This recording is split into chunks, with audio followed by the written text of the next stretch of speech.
అందరికీ నమస్కారం. నేను రమ. ఈ రోజు మనతో ఉన్నారు ప్రముఖ ఆధ్యాత్మికవేత్త, జ్యోతిష్య మరియు వాస్తు పండితులు, లలిత అమ్మవారి ఉపాసకులు మరియు వాస్తు శిక్షణ నిపుణులు బ్రహ్మశ్రీ నానాజీ పట్నాయక్ గురువు గారు ఉన్నారు. మాట్లాడదాం. నమస్కారం గురుగారు. శ్రీమాత్రే నమః.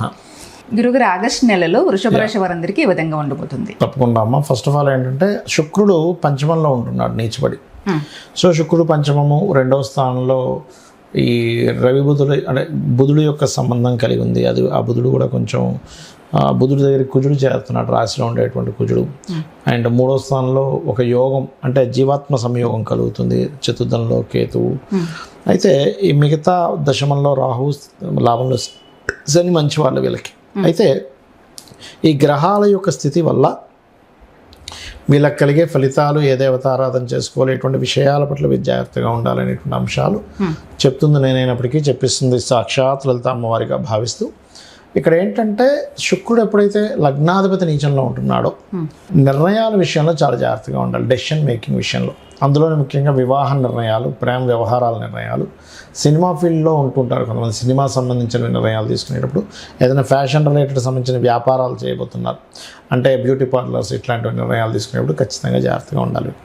అదేవిధంగా ఫస్ట్ వీక్ కొంచెం కుటుంబ సభ్యులతో తెలియని కొంత ఘర్షణ వాతావరణం చూపిస్తుంది. అయితే కొన్ని ధైర్యంగా, సాహసంగా కొన్ని పనులు చేయడం వల్ల కలిసి రావడం జరుగుతూ ఉంటుంది. వీరికి 16వ తేదీ వరకు ఎటువంటి ప్రాపర్టీ డీల్స్ తీసుకోవడం మంచిది చెప్పాలంటే వీరికి. కాకపోతే ఏంటంటే కొద్దిగా ఈ సప్తమాధిపతి అయినటువంటి కుజుడు, రాశిలో ఉండే కుజుడు పక్కకు మారుతున్నాడు ఇప్పుడు ఈ నెలలో. వీళ్ళకి 3వ తేదీ నుంచి పక్కకు వెళ్తాడు కాబట్టి కొంచెం ఆ స్ట్రెస్ అనేది తగ్గుతుంది. ఇంతకాలం ఏదైతే కుజుడు రాశిలో ఉన్నాడో ఆ ఖర్చుల స్ట్రెస్ అనుకుంటే ఇవన్నీ కొంచెం తగ్గుతాయి. ఆర్టిఫిషియల్ ఇంటెలిజెన్స్ కానీ, లేకపోతే సాఫ్ట్వేర్ రంగాల్లో ఉండేటువంటి వారు కానీ, ఏదైతే వీళ్ళు అంటే ఆ ఉద్యోగ సంబంధించిన ప్రయత్నాలు చేస్తుంటారో, విదేశాలకు వెళ్ళి ఉద్యోగం ప్రయత్నం చేసేటువంటి వారికి చాలా బాగుంటుంది చెప్పాలంటే. కాకపోతే ఇక్కడ శని లాభంలో ఉన్నాడు, మంచిదే అది కూడా ఈ నెలలో వీళ్ళకి చెప్పాలంటే. కాకపోతే ఇక్కడ ఏంటంటే కొద్దిగా కొత్త స్నేహాలు ఇప్పుడు మనకు చూడండి, ఫేస్బుక్స్లోనో లేకపోతే ఇన్స్టాలోనో వీటిలో కొత్తగా ఎవరైనా పరిచయం అయ్యి ఈ లవ్ అఫైర్ ఇట్లా అయ్యే విషయాల్లో వృషభం వారు ఖచ్చితంగా జాగ్రత్తగా ఉండాలి ఈ నెలంతా కూడా చెప్పాలంటే. మరి వీరికి ఏంటంటే శ్రీమాత్రే నమః అనే మంత్రం బ్రహ్మాండంగా పనిచేస్తుంది. కాకపోతే ఏంటంటే ఫైనాన్స్ కారకుడు ఎప్పుడైతే అంటే 2వ స్థానంలో కుజుడొచ్చి కూర్చున్నాడో, కొద్దిగా కుటుంబ సభ్యులతోని, బంధువర్గం వారితోని కొంచెం ధనపరమైన విషయాల్లో కొంత ఘర్షణ ఉంటుంది. కాకపోతే ఫైనాన్షియల్ గ్రోత్ కూడా ఉంటుంది. వీరికి ఏంటంటే ముఖ్యంగా ఈ మధ్యవర్తిత్వంగా ఉండి డబ్బులు ఇప్పించేటప్పుడు అది కొద్దిగా జాగ్రత్తగా ఉండాలి వీరు ఈ నెలలో చెప్పాలంటే. వీరంతా అమ్మవారి ఆరాధన, లక్ష్మీదేవి యొక్క ఆరాధన ఎంత చేస్తూ ఉంటే అంత బాగుంటుంది వీరికి. సరే గురుగారు, ఈ గ్రహాల మార్పు వల్ల దేశకాల పరిస్థితి ఏ విధంగా ఉండబోతుంది? ఇప్పుడున్న పరిస్థితులు ప్రతి ఒక్కరికి కూడా ఫినాన్షియల్ గా, మనీ పరంగానే ప్రాబ్లమ్స్ వస్తున్నాయి. దీన్ని ఎదుర్కోవాలంటే ఎలాంటి పరిహారాలు చేసుకోవాలి? తప్పకుండా అమ్మ. దేశకాల పరిస్థితుల్లో మనం ఒక 4-5 నెలల క్రితం కూడా శుక్రకేతువులు కలబోతున్నారు చెప్పారు గురుగారు.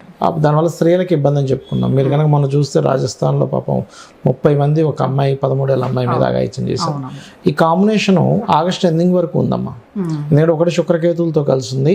శుక్రుడు నీచంలో ఉన్నాడు కాబట్టి, నీచంలోకి వెళ్ళబోతున్న ఆగస్టులో కాబట్టి ఆగస్ట్ ఎండింగ్ వరకు స్త్రీమూర్తిని బయటకు పంపించే విషయంలో జాగ్రత్తగా ఉండాలి. ఒకటి, గురువు మౌఢ్యమిలో ఉన్నందుకు కొంచెం బంగారం విషయంలో బాగా తగ్గడం, బాగా పెరగడం కూడా జరుగుతుంది. విపరీతమైన డౌన్ అయిపోద్ది, మళ్ళీ విపరీతంగా హై అవుతుంటుంది. ఎందుకంటే గురువు మౌఢ్యమి, గురువు రవి వీళ్ళిద్దరూ కూడా ఏంటంటే కేతుతో కలవడము, అండ్ అదేవిధంగా కాస్త గురువు రవి కలిసి ఉండడం వీటి వల్ల. అయితే ఇదొక కాంబినేషన్. అయితే ఈ షేర్ మార్కెట్కి కారకుడైనటువంటి బుధుడు కూడా వక్రించి కుజుడిని కలుస్తున్నాడు కాబట్టి షేర్స్లో కూడా చాలా అవకతవకలు, చాలా ఇవి వస్తాయి. మనం గతంలో కూడా చెప్పుకున్నాం, కొంచెం ఈ వాటర్ ఫ్లడ్స్ ఇలాంటివన్నీ వస్తూ ఉంటాయి. వీటి నుంచి మనిషి బయటపడాలి అంటే చండీ వినడం కానీ, గణపతి ఆరాధన చేయడం కానీ, ఎందుకంటే కలవు చండీ వినాయక అంటూ ఉంటారు కాబట్టి ఈ యొక్క విషయాల్లో జాగ్రత్తగా ఉండాలి. ఇక ప్రతి ఒక్కరికి ఫైనాన్షియల్గా అసలు ఎందుకు ఇబ్బంది వస్తుంది అంటే, ఒకటి ఇక్కడ 3 విషయాలమ్మ మేజర్గా. ఏంటది అంటే, ఒకటి వాళ్ళ జన్మజాతకంలో వేటి ద్వారా ధనయోగం ఉందో చూసుకోరు. అట్లాగే వాళ్ళ పర్సనల్ చార్ట్లో మనీ ప్లానెట్ ఏదో పట్టుకోగలగాలి. ఈ ప్లానెట్ మనీ ఇస్తుంది. ఆ ప్రొఫెషన్ చదువుకొని దానిలో ప్రాక్టీస్ చేస్తుంటే ఎంతో కొంత వాళ్ళు సెట్ అయిపోతారు లైఫ్లో. అది కాకుండా రివర్స్ అయినప్పుడు చదివినా ఇబ్బందే, ఆ వ్యాపారాలు చేసినా ఇబ్బందే. సో ఇది ఫస్ట్ పట్టుకోవాలి. రెండవది, వాళ్ళకి దాంట్లో ఉంది కానీ బ్లాక్ అయిపోయింది ఉంటుంది కొంతమందికి. అంటే ఎలాగా, కొంతమంది వారసత్వం కొద్దీ వస్తూ ఉంటాయి చూడండి, తండ్రిది తాతది ఒకటే బిజినెస్ అండి, మేము చేస్తున్నాం అదే బిజినెస్, కానీ వాళ్ళు ఉన్నప్పుడు బాగా సాగింది, మాకెందుకు సాగట్లేదు అంటారు. అంటే వీళ్ళకి దాంట్లోనే యోగం ఉంది కానీ దాంట్లోనే స్ట్రక్కింగ్ ఉంటుంది. అందుకే కొంతమంది చూడండి అదే ఫీల్డ్లో చాలా బాగా సంపాదించాడు, అదే ఫీల్డ్లో లాస్ అయిపోయాడు అంటాం. అంటే ఇక్కడ ఏంటి, జన్మజాతకంలో మీకు ధనయోగాన్ని అదే ఇస్తుంది, ధనం స్ట్రక్కింగ్ అదే ఇస్తుంది ఒక్కోసారి. అప్పుడు ఎప్పుడు స్ట్రక్ అవుతుంది, ఎప్పుడు లాస్ అవుతుందో తెలుసుకొని ఆ పర్టికులర్ టైంలో ఏ గ్రహాల ద్వారా అయితే అది ఇదవుతుంటుందో దానికి సంబంధించిన పరిహారం చేసుకోవాలి. అయితే ఇవన్నీ నాకు తెలియవండి, నాకు జాతచక్రం తెలియదు, ఏమీ తెలియదు, కానీ నాకు ఫైనాన్షియల్ గ్రోత్ కావాలి అనుకుంటే, వ్యాపారంగా కావాలంటే లలిత సహస్రనామాల్లో నామం ఉంటుంది, జనరల్ ధనయోగానికి ఒకటి ఉంటుంది. అయితే వ్యాపారం చేయాలంటే ఫస్ట్ ఆఫ్ ఆల్ మీకు బుధుడు బాగుండాలి, లాభస్థానం బాగుండాలి, ధనస్థానం బాగుండాలి, ఎందులో మీకు ధనయోగం వస్తుందో చూసుకోవాలి. మీరు ఇప్పుడు వ్యాపారం చేసే సమయమా కాదో కూడా తెలుసుకోగలగాలి. అయితే జనరల్గా ఫైనాన్షియల్ గ్రోత్ రావాలంటే 100% ఈ నామం కనుక చేసుకుంటే వచ్చి తీరుతుంది. ఒకటి, ఓం సంపత్కరీ సమారూఢ సింధుర వ్రజ సేవితాయ నమః, ఓం ధర్మాధ్యక్ష ధనాధ్యక్ష ధనధాన్య వివర్ధినే నమః. ఈ రెండు అద్భుతంగా పనిచేస్తాయి. వ్యాపారంలో మాకు బాగా కలిసి రావాలి, వ్యాపారంలో నేను నష్టపోకూడదు అనుకుంటే ఓం ఇంద్రగోప పరిక్షిప్త స్మరతోనాభజంగికాయ నమః. ఇవి చేసుకుంటే కనుక మీకు ఏలినాడ్సిన లేకపోతే టైం బాగలది ఏముండదు.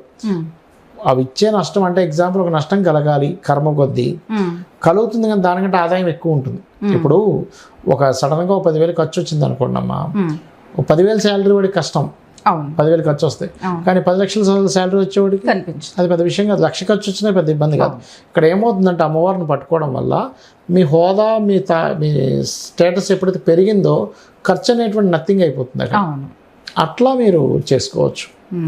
మంచి పరిహారం గురుగారు. నిజంగా ఇండివిజువల్గా ఏ రాశికి ఎలా ఉంటుందో చెప్పారు, ప్రకృతి పరంగా దేశకాల పరిస్థితి ఏ విధంగా ఉంటుందో చెప్పారు, అసలు జాతకం లేని వాళ్ళకి ఫైనాన్షియల్ ఇబ్బందులు ఉన్నా కూడా మంచి పరిహారం. ఇంకోటి ఏంటంటే వాస్తుపరంగా కూడా ఇంట్లో ఉత్తర భాగం బాగుండాలమ్మా. ఉత్తరంలో వైట్ కలర్ ఉండేలా చూసుకోవాలి, ఆగ్నేయంలో గ్రీన్ ఉండేలా చూసుకోవాలి, నైరుతి బెడ్రూమ్లో క్రీమ్ ఉండేలా చూసుకోవాలి. మనం ఒక్కోసారి వేస్టేజ్ జోన్స్లో మనీ పెడుతుంటాం, డిప్రెషన్ జోన్స్లో మనీ పెడుతుంటాం.